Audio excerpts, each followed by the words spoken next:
I was at a roadside cafe when an older rider pulled up on a classic Triumph, parking next to a sleek electric bike. We started chatting, and he laughed, nodding at the electric. Back in my day, fuel injection was high-tech. Now bikes don't even need gas or a clutch. He paused and then added, "But no matter the tech, it's still about the ride." That stuck with me. The future will bring e-clutches, electric motors, maybe even autonomous bikes. But the thrill of the ride, the freedom of the open road, that will never change. In this episode of the Motorcycle Podcast, we discuss the road ahead for 2025. My crew today: Trevor Deck, motorcycle instructor of over 30 years, co-owner operator of Too Cool Motorcycle School.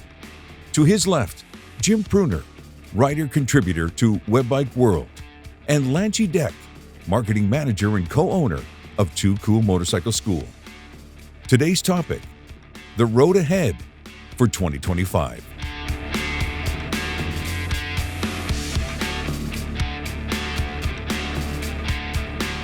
I hope more, but based on what I've seen over the years, I think it will be more. Do you find that more women are actually in courses now than you've had before? There's more women coming out. Why do you think that is? I think, Sick of riding with their... yeah, I don't want to be on the back anymore. Yeah.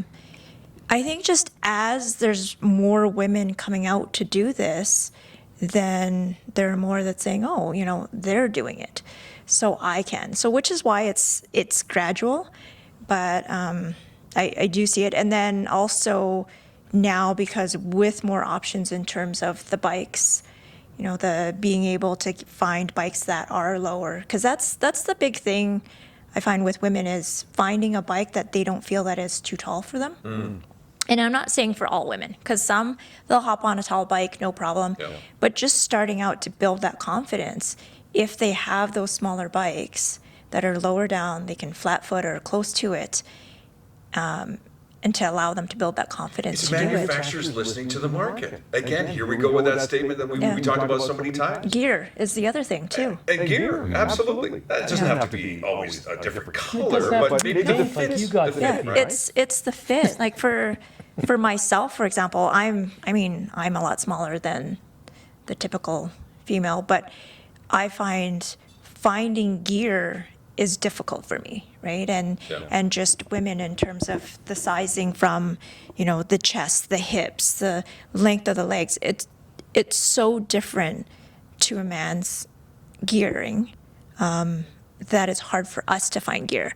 And then when you look at it, But there has to be a demand for it, though, Lanchi. Yeah. If there's no demand for it, it's not going to happen. If people don't want female basketball players playing Yeah. professionally or female hockey players playing professionally, then the league's going to die. But they've proven that there's an interest, and so now they're building on it. Yeah. It's the same thing, yes? it is, because right now, like if you look at how many women ride compared to men, Right. there's not as much. And so understanding that as a manufacturer, it's, you're not going to want to put out an entire line equivalent to the men's line and then not have it sold, right? So it's just something that they have to be careful with getting into it, and then just trying to understand what it is that the women want from their gear. What do is the women other want, one. Jim? Right. Don't Yes, answer Good that Jim. question. question. They want riding gear that fits. Yeah. I know that. I've heard it just hit 25% of motorcycle riders are female. That's huge. Isn't that something? So there's probably enough now where a company could, and we're seeing some of them spring up that are catering only to women. So that's great. 2025 prediction for you. It's going to be super cool in the 450cc class. So if you look right now, the 450 Royal Enfield Himalayan, they've got some other bikes too. They're using that same 450 engine. You've got some Chinese bikes that are really hot. Like I rode the CF Moto 4 Ibex 450 MT, and I was so impressed with it. A twin cylinder 450cc dual sport. Has some get up and go. It is really nice power, super lightweight, and a low seat that I can flat foot with my 28-inch inseam. I mean, I'm a shrimp, so these tall adventure bikes that I love are a huge pain to ride. Yeah. And they're not only that, there's Cove, another newer company that has a great 450cc bike. You've got the most exciting one for me and for most people unveiled at EICMA was the 450 GS. EICMA is? A huge motorcycle show, the biggest motorcycle show in Italy every year. So watch the 450cc class, and especially if you're a new rider, man, this is just the perfect time to get into the sport because such great 450s are there. They're the perfect size. Too. Yeah. You know, they were coming out with 250s and 300s. I'm like, it's just not there yet. Yeah. We'll put bigger in a smaller frame and make it happen. Somebody who's actually starting out in motorcycling or is a beginner, the reality is they're not really stretching their legs long distance. For the most part, they're staying within the community that they're familiar with, maybe the city that they're familiar with. So they're not necessarily in the marketplace for a cruiser. But if I can find a 450 that is going to keep me up with the traffic and on the major highway, just commuting back and forth, yeah, that's going to interest me. And again, it's one of those things that manufacturers have to realize. What do our consumers want?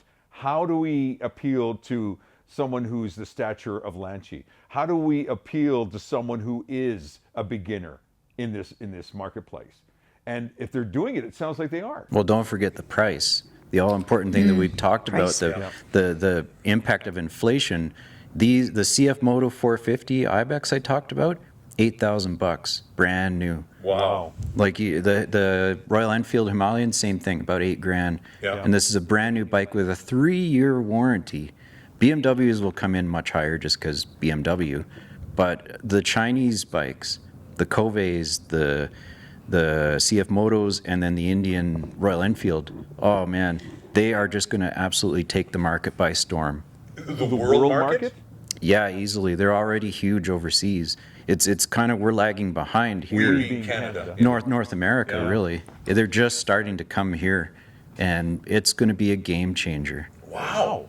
Yeah, price is a huge thing because you have to And factor new. in gear after Brand that new. too. Yeah. Like everything else on top of just the bike price. Well, that was one episode we talked about, is that when you buy a bike for $5,000, $8,000, that's not the price of the bike. And the what we talked about was, well, of course, you got the gear that you need, the gear especially, and then of course you got the insurance and the gas and all that fun stuff. But Stuff that's just a one-time purchase, essentially. yeah, any other predictions that we haven't thought about for 2025? I really believe that the economy is going to do better. I'm trying to be optimistic for 2025. With that, people will have more disposable income. With that, they'll look for opportunities to purchase bikes. And because, at least this is my prediction for 2025, a lot of shops like Destination Cycles here in Canada, that they have a lot of bikes on their floor. They want to get rid of them. They want to move product. Guess what's going to happen? The price is going to come down. That's my prediction. The marketplace is already flooded with a lot of motorcycles. It's going to be a shopper's market.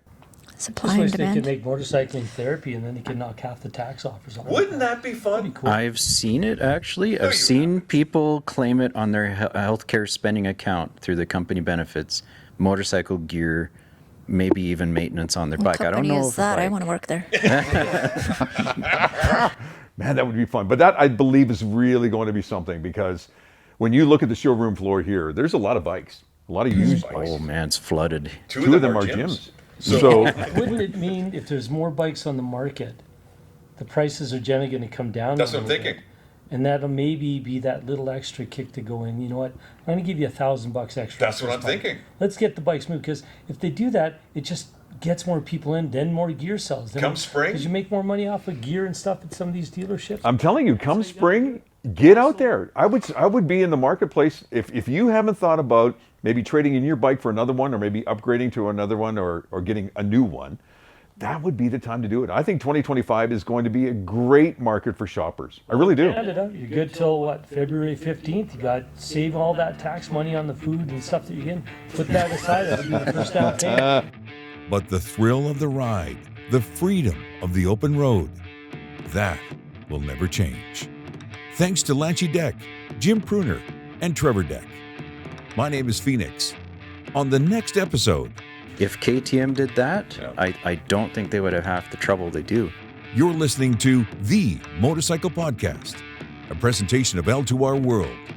Discover more at www.l2rworld.com.